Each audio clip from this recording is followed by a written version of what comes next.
I'm here today, and I think with the First Lady, because these are the trusted adults that we surround our children with: school administrators, folks that work with them, teachers, social workers, and these are the people that our children should be around.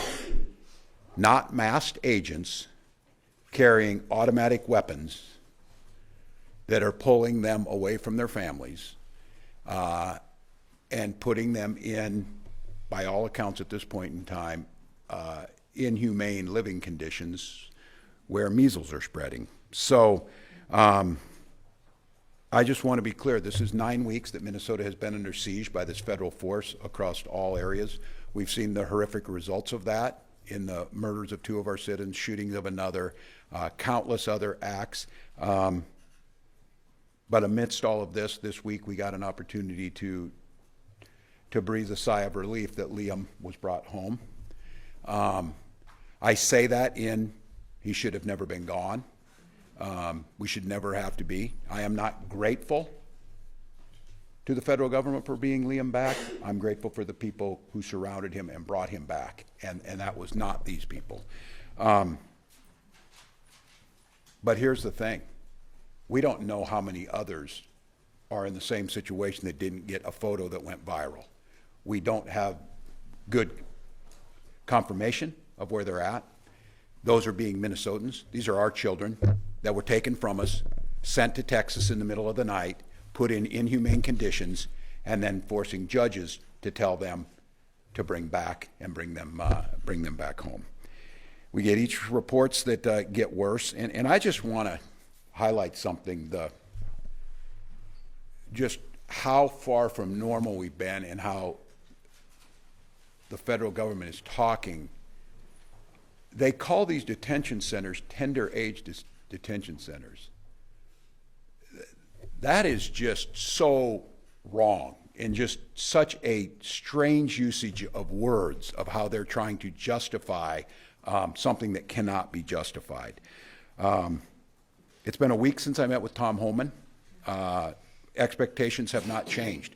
This force must leave Minnesota.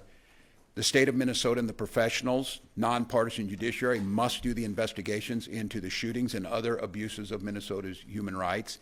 And this all-out assault on Minnesota across all of state government and all across life must stop. I sent Kristi Noem a letter today demanding clear answers on how many children are currently being held in federal detention centers, where they're at, why they were taken, and what their due process rights are. And I'm going to let the folks here talk about this, that over the past several weeks, just very disturbing, and we visited many of them. You're going to hear from Superintendent Lewis and Fridley, that they've shifted the harassment, the assaults towards our schools. And we were very clear about places that were always off limits in ICE operations, whether they were houses of worship, schools, bus stops, hospitals. But we know that's not been the case. They've been waiting at hospitals. They've been waiting because this is where they can get people. And when it comes to children, our schools, we've got video footage at night of ICE officers walking around schools in the middle of the night. We know that we had reports this morning several times, and our bus drivers, they're following the buses to the bus stops where they let kids off.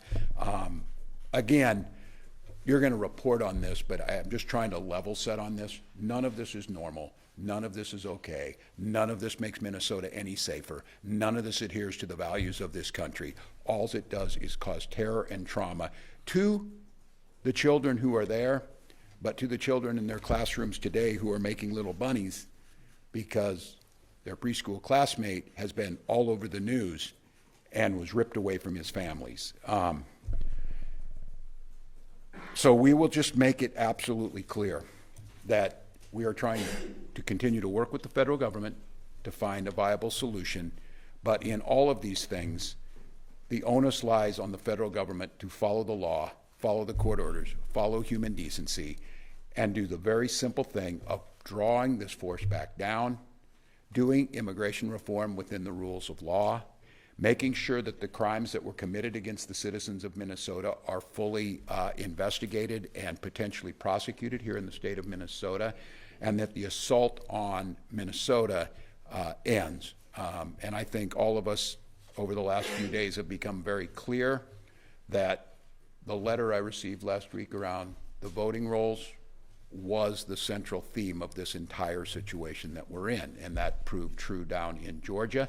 And it proved true by the president's own words yesterday as he said the Republicans need to federalize the elections, especially in the 15 states, which would include Minnesota.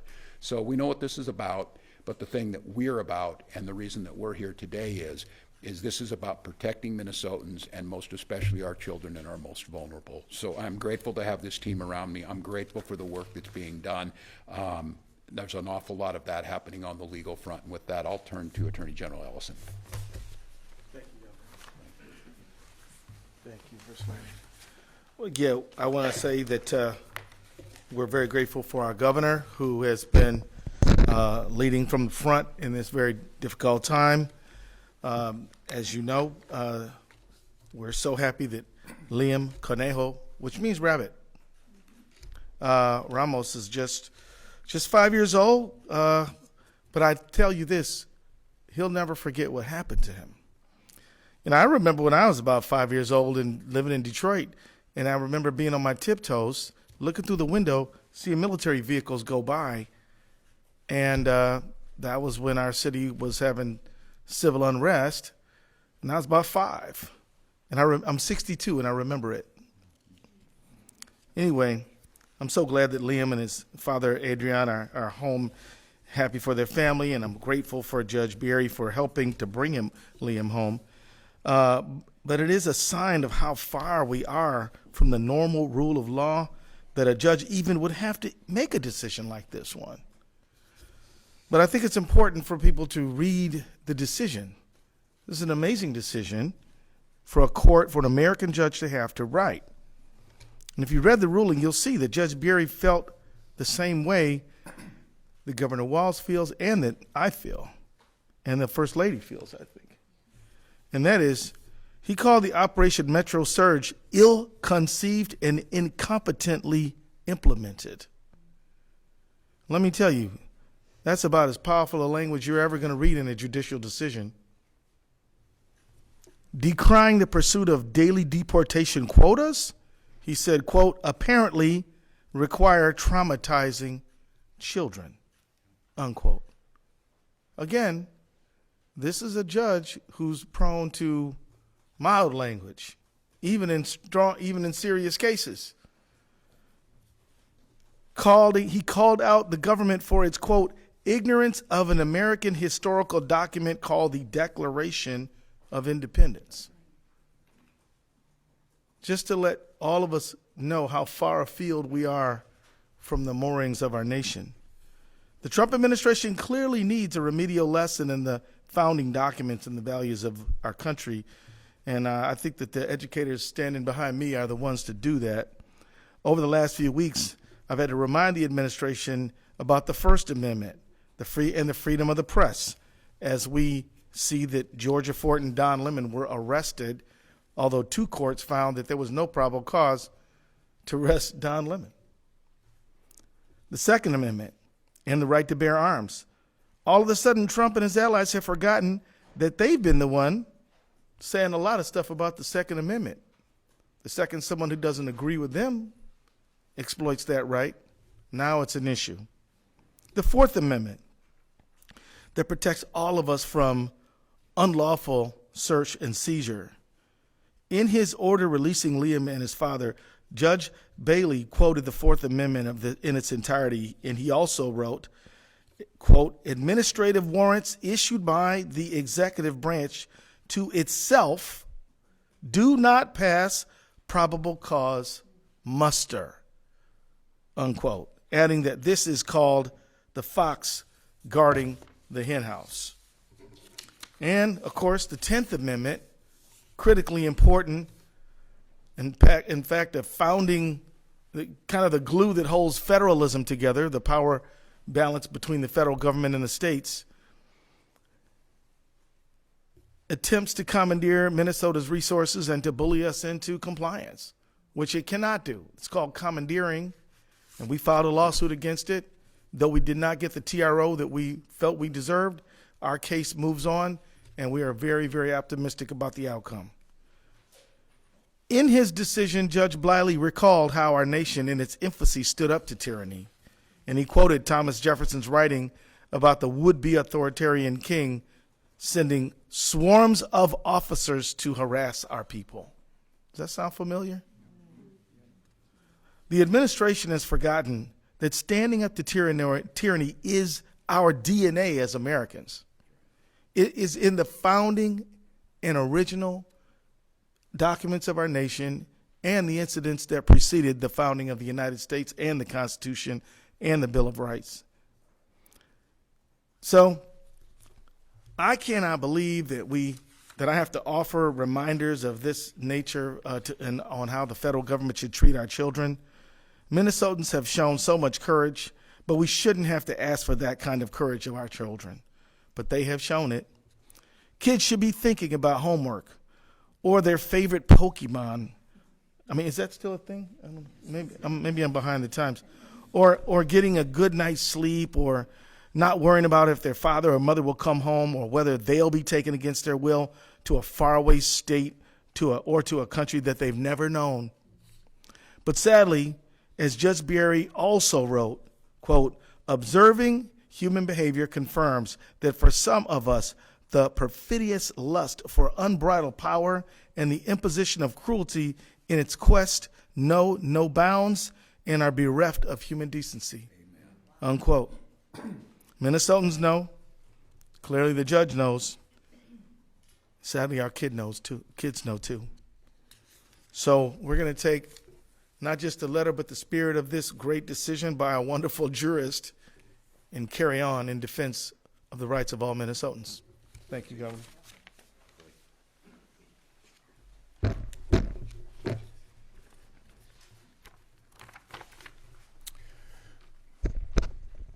Good afternoon.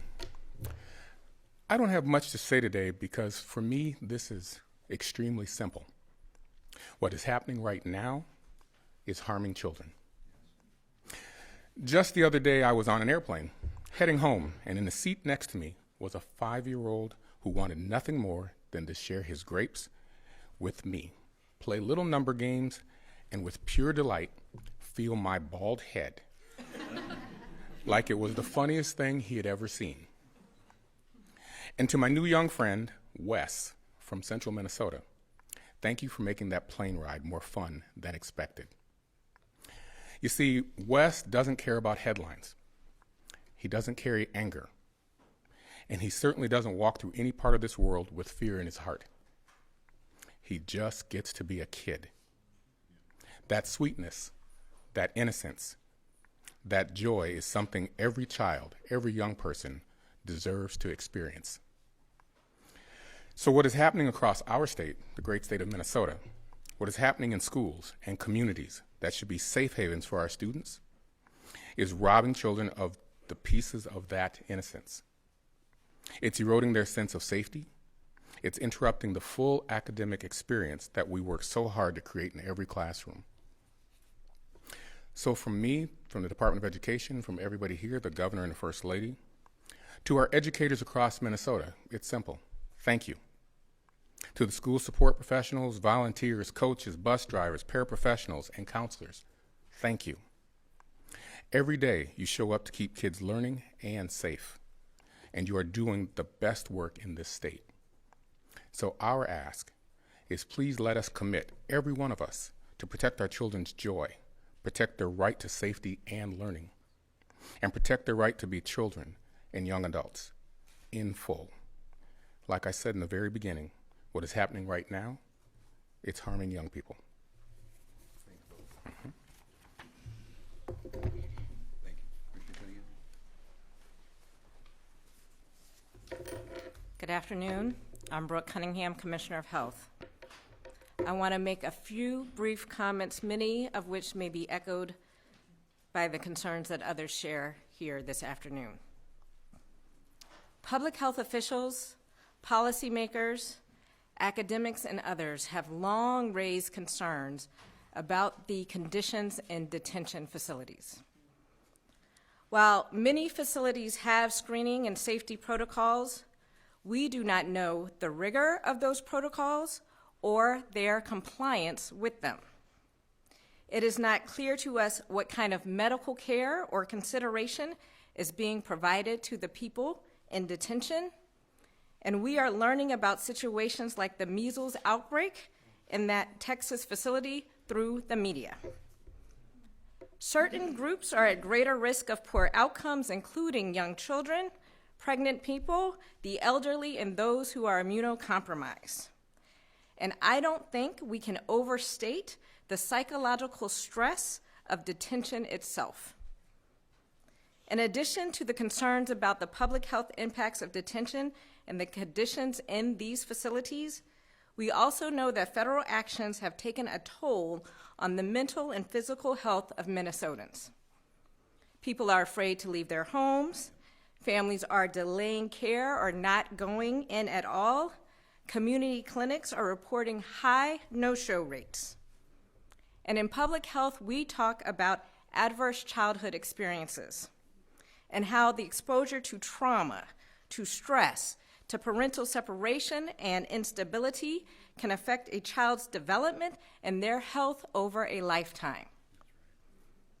A child's well-being flourishes in nurturing, stable environments, not in an environment of fear and uncertainty. Thank you, Commissioner. Dr. Lewis. Good afternoon. I am Brenda Lewis, the superintendent of Fridley Public Schools. And what I am sharing today is a tiny fraction of the clear and present reality in my district and many districts throughout the state. Let me be very clear about my role. I am not here to debate or shape immigration policy. That is not my lane.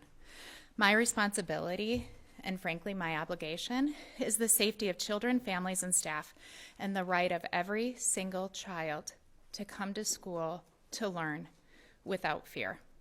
For weeks, I have been speaking out and publicly documenting the impact of ICE activity in and around our schools.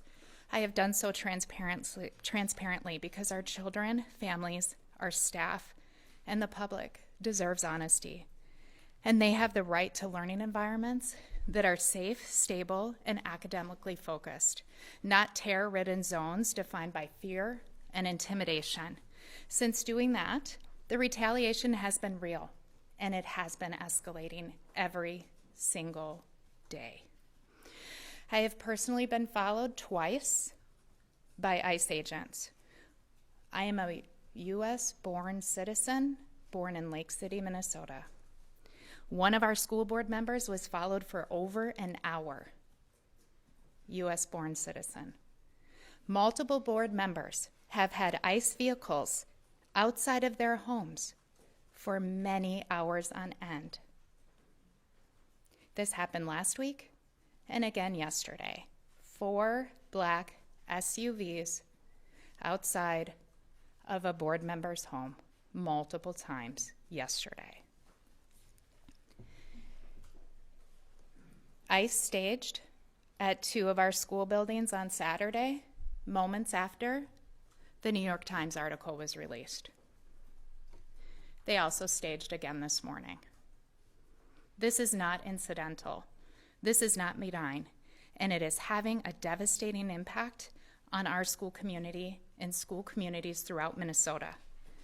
I think we can all agree that none of us want violent criminals who are not here legally in our neighborhoods. But I also ask, I believe we all agree, that we do not want school children terrorized, families afraid, or our staff prevented from attending and working in our schools because of sheer and present terror. Right now, students are afraid to come to school. Parents are afraid to drop them off. Staff are coming to work wondering if today will be the day that something happens in one of our buildings. We are seeing attendance impacts. Families are choosing virtual learning not because it's best for their child, but because fear has taken over. And this fear is not perceived. This is justified fear. In response, we have stood up every support we can because that is what public schools do. We have added security. We have added trained observers at all of our buildings. We have adjusted transportation. We have adjusted arrival procedures. We have adjusted dismissal procedures. We have increased social work, counseling, and mental health supports. We have expanded virtual learning and meal access for families afraid to leave their homes. We have cabinet-level leaders physically present in every single one of our buildings. We are communicating constantly with transparency and care. I personally patrol around all of our schools every morning and every afternoon. And when I do this, I certainly lets me know through hand gestures that they know who I am. And still, our fear persists because no amount of school-based support can undo the trauma caused by federal agents posturing in, on, and near our school properties. Schools must be safe places. They must never become places of intimidation. ICE does not belong in and around our schools, in and around our bus stops. Their presence is harming children. It is disrupting learning, and it's eroding trust. I will continue to be transparent. I will continue to speak up. And I am asking urgently for action. Get ICE out of schools, out of parking lots, and out of our bus stops. Our children deserve to feel safe when they come to school. This is not political. This is all of our responsibility.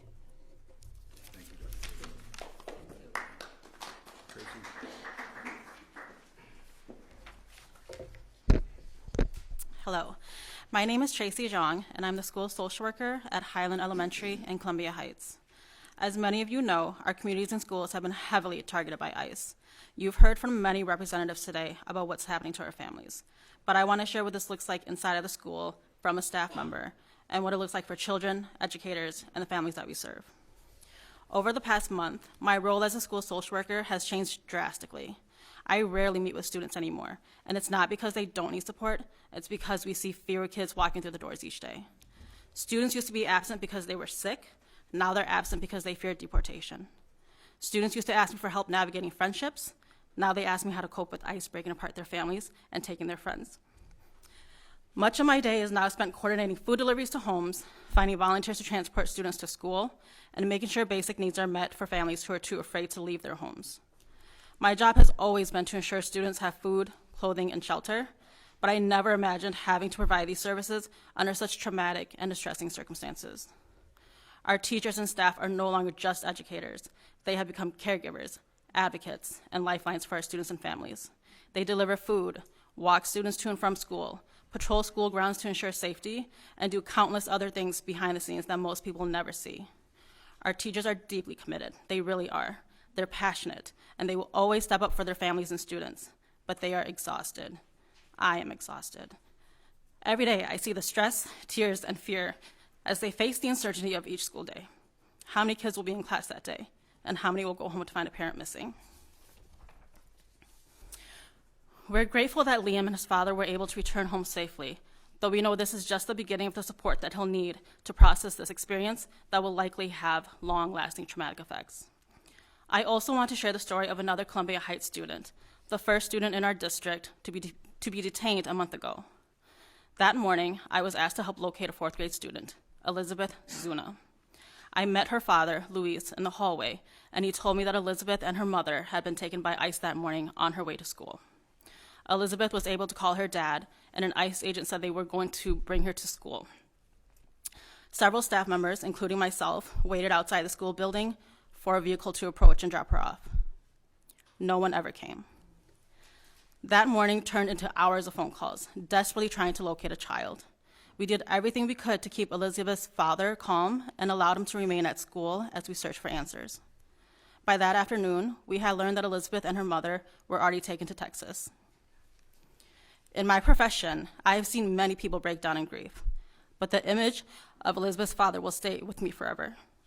I watched him sit in his car, bury his head in his hands, and cry uncontrollably. And those are images you do not forget. Today, Elizabeth and her mother are still being held in a detention center in Dilley, Texas. We urge our leaders to act with compassion, common sense, and urgency, because children belong in schools, not in detention. We're calling for Elizabeth to be allowed to wait out this legal process in a safe, humane, and loving environment, one that recognizes her dignity, humanity, and her right as a child. Children deserve safety, and schools should be places of learning, not fear, and no child should ever disappear on her way to school. Thank you. Thank you, Tracy.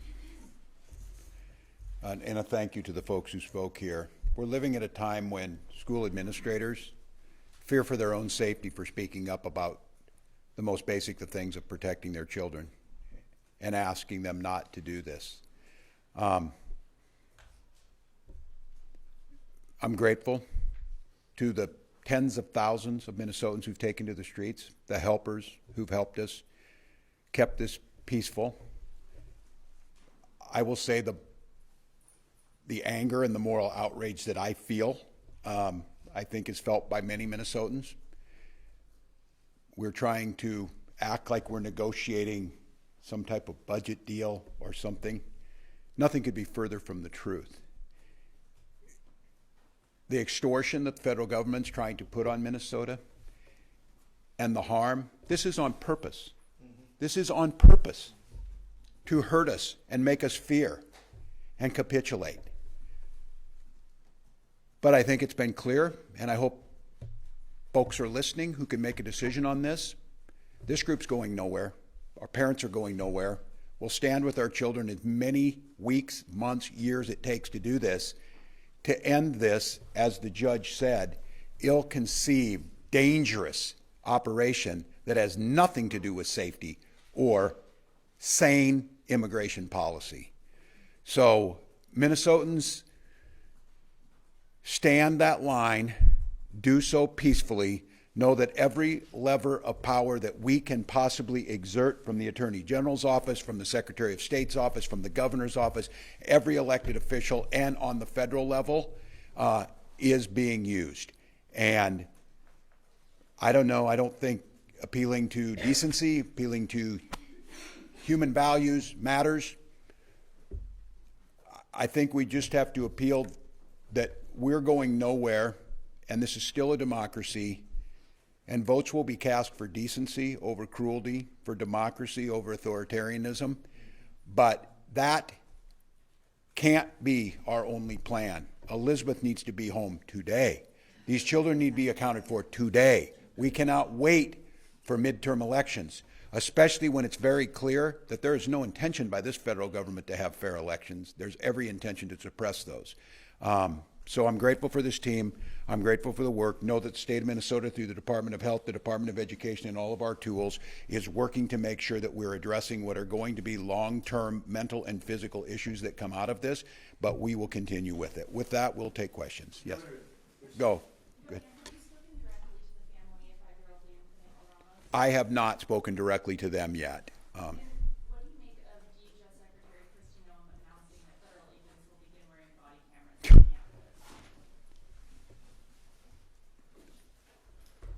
Look, I'll just say this. Kristi Noem is the most ill-prepared and absolutely worst choice for any cabinet position we could. The idea of after three of our Minnesotans are shot, 2 murdered, all of that's happened. How about that body camera of Alex footage? I've been asking for that. I asked him for the names of who did it. I'm asking for some response. This is called damage control. And the audacity, after they were given $70 billion and are the 5th largest army in the world, that they're asking for more taxpayer dollars from states like Minnesota, who are payer states. I put no stake in what she says at all. But here's the good thing is, every single Minnesotan has a camera. Keep filming. Keep keeping track of this. Keep accountability. Governor, there seems to be a feeling among many in Minnesota that there's no path out of this, that there's no light at the end of the tunnel. Where did you leave things with Tom Homan? When's the last time you spoke to him? Is there anything This morning. complicated with it? This morning, and I articulated again, we're not in a negotiation, we're not in a demand, we follow law, they know that, you've reported on that, and my expectation not a demand. My expectation is draw down these forces, get them all out of here, give us the ability to investigate the murders of our neighbors and stop the assault on Minnesota. It would be my expectation, and it's there in their court, especially after everything that's happened here and with Liam and Elizabeth and countless faceless others who are our children, that they will address this. And it's my expectation and that we will see a dramatic shift in where this is at for the better for Minnesota starting this week. That would be my expectation. So yes, sir. Yes, thank you, Governor Walz. There are 4 students in the Columbia Heights School District that are currently being detained in Dilley, Texas. Have you been able to talk to the families? Yeah, this RT was anybody. Yeah. Good afternoon, Zena Stenvik, Superintendent, Columbia Heights. Our staff members who are here with us today are in connection and contact with the legal counsel for the families. So we're working on it. We'd like them back. Governor, I'm wondering if, session is somehow 2 weeks away. Are you thinking about any sort of relief or funding package for everything from food security for families who, can't go to school or work? Cities are saying their law enforcement offices are restrained. Anything along those lines that you're starting to think about? Yeah, and our legislative team is here, and we're working with legislators who want to get this done. I mean, our dilemma will be in a session is that we have a split legislature, and the leadership in the House has not said a word about the children. They've not said a word condemning the killing of Alex. Won't even address it. Continue to dodge the question. So my concern is that in our agencies, we're trying to do what's allowed through the executive branch to be able to address some of those things.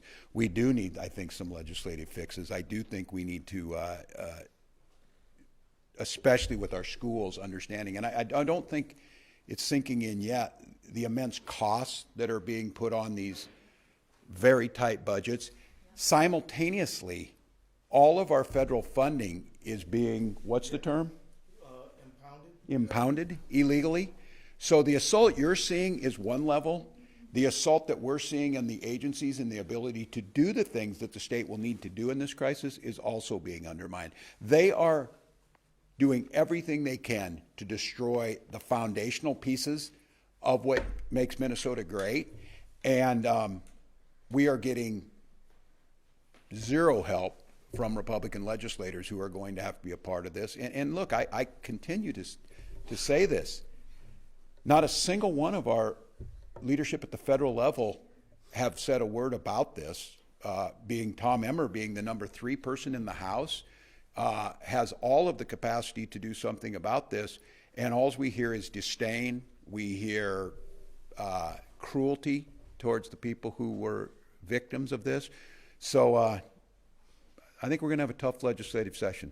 I will say that, because until you address the honesty, this is no political discussion, and I'm not in a debate with you on this. We need a full capitulation by the Republicans to talk about how horrific this was, ask them to get out of here, and then help us clean up the mess that they created. Yes. What are your thoughts about the stall bill to withhold federal funding and turn over voter information? Well, it's not going to happen, and that's the extent of Pete Stauber's intellect and legislative ability, so we'll move on. Question for the AG. Is there any legal recourse that will come of the targeting of children and their families on school grounds? Is there anything being considered in that realm? Yeah, well, let me just say that our lawsuit against Operation Metro Surge covered all of these things. And I just want everybody to know there's a little bit misunderstanding about the posture of the case. The court did not give us the emergency temporary relief we were looking for, but the case moves on. And we are seeking expedited discovery and look forward to a decision as soon as possible. But the reason for the court's decision is because no president ever marshaled the forces of the ICE or anything else to attack one state this way. So there's really not much in the area of precedent. And so we believe there was enough for the court to make the decision that it did. It ended up ruling in the way it saw best. But this case marches on, and it does have everything to do with the relief that we're seeking to protect our children, our schools, and many other public institutions, and the rights of every Minnesotan. So. With NBC, sir. Yes. A follow-up on the body camera question.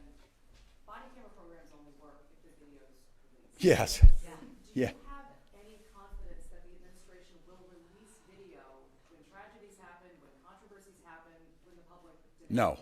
No. And you could have backed up that when you frame that question, you have any confidence in the administration? No on everything. On every single thing that comes after that, because they've proven to be the case. I mean, and I don't even understand from the politics of this. This is just stupid politics on their part, because I would guess that 90% of Americans are like, we don't believe you're going to release the footage, and why did you bring this up after the fact when they should have already had in its state law in Minnesota that you have body cameras on and you turn over that footage? So no, there's absolutely no reason. I still have yet to have them confirm to me who killed Alex, what their names were. If I'm not mistaken, you can help me on this. Have they confirmed that those names that were released are theirs, or they did it? No, they have not, right? Governor of Minnesota had two of my citizens killed, and yet we don't get a confirmation on who did it, what's happening, and at this point in time still saying we have no say in any of the investigation into that, let alone potential prosecution. So I think we're the frogs in the boiling water, and man, it is bubbling now. This is foundational, as the Attorney General said, to everything this country is founded on. And this assault on Minnesota, for whatever false reason they want to give, and it continues to change, they don't care. And I would say what's most terrifying about this is if you ask the question, do I have any faith that this administration will honor court orders? No, I do not. I do not. Go ahead, Eric. Not because of how Minnesota does it, because Steve Simon and the nonpartisan or Republican and Democrat who run these elections in our counties, in the states, as it is by the Constitution, as the 10th Amendment guarantees, and Minnesotans' elections are the fairest, the freest, the most secure, and the most well-attended. And that makes us a target. And that is exactly why the President of the United States said, not they, he said Republicans should federalize the election with at least 15 states. When is the President of the United States receive a nightly call from an FBI special agent raiding a voting section with the Director of National Intelligence? I don't know. I always used to talk to my students when I would teach them about history. I said the challenging thing about when an event happens is it's kind of like trying to read when it's up close, and you get a little space as time goes by and you're able to understand. The rest of the world is seeing this for what it is. All of us need to understand that too, and I will again make my appeal to the other 49 states and territories. We're just the test grounds for this. And what works here and what doesn't work here, and a softening or whatever, they're going to find out. As of today, I got to be honest with you, less smoke on the ground, but I think it's more chilling than it was last week because of the shift to the schools, the shift to the children, the shift to this type of stuff. So, yeah.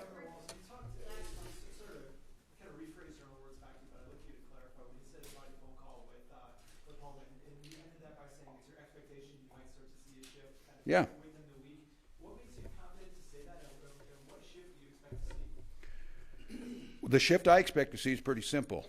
A clear reduction of these forces immediately back to pre-levels and 100, 150 that were here on a normal basis, working on the worst of the worst, working with the State Department of Corrections for decades, all of the normal processes on getting the worst of the worst out of here, letting us be part of these investigations, the BCA being part of the investigations, and then a reduction in this attack across us. I would hope that would be there. Look, we all know that the only reason Tom Homan's here and Bovino's here because Donald Trump was watching TV last Saturday, a week ago, saw the horrific aftermath of Alex's murder, and told them that this doesn't look good. He even used terms like, well, you know, that guy's stock's not as high as it is anymore. This is reality TV for him, and he was losing in the ratings. he's going to continue to lose in the ratings. So my expectations on this is not that they found any heart, not that Liam being down in a, a measle-infested facility with no safeguards, Minnesotans being terrorized. None of that's making a difference. What's making a difference is a district that they won by 17 points got flipped by 14 points the other way. And those are the things that happen. So that's our expectation. Yeah, we'll go. That is your impression is based on what Mr. Holman said to you, not your view of the state, like what he said. Yeah, it's my yes, a combination of both. That I don't see how they continue on with this in any way that makes any sense, both politically or operationally for them. And I also think that they brought someone in who may be able to gain some control over these rogue agents and bring this thing back in. So look, we'll see. That's my expectation. What I would just say on this is none of this matters unless it's proof on the ground, unless there's changes. That's what we have to see. All right, thank you all. Grateful. Thanks, everybody.